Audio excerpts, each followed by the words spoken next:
இந்த வீடியோவுல சிரஞ்சீவி 2 நெட்ட அம்பாடி பச்சையில எத்தோரிட்டால் கிராஸ் பண்ணி பசுமை பூமியா மேம்படுத்தப்பட்டு விவசாயிகளுக்கு குறைஞ்ச விலையில கண்டு மட்டும் கொடுக்கறது இல்ல. அந்த கண்டு நடவு முறை ஏறக்குறைய 2 வருடத்திற்கு முன்பாக இதே தோட்டத்துல ஆய்வு செய்து இதுல தென்னங்கண்டு போட முடியுமா என்ற ஒப்புதல் வாங்கி முட்டை நெட்ட தென்னங்கண்டு இதுல வரும் என்ற பரிந்துரை செய்து நீங்களே பாருங்க. நீங்க ஒரு தென்னை விவசாயியா இருந்தா இடர் கண்டுகள் போடாம கண்டுகளோட தோட்டத்தோட வளர்ச்சியை பாருங்க.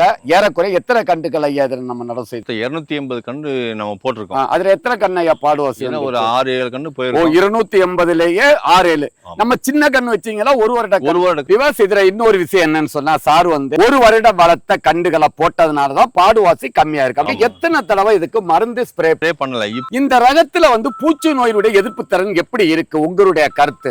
பெருசா ஒண்ணு வரல. உங்களுக்கு எங்க பசுமை பூமியோட சேவை எப்படி? உடனே கேட்டோம்னா ஒரு 5 நிமிஷத்துல எங்களுக்கு கரெக்டான இது கிடைக்கும்.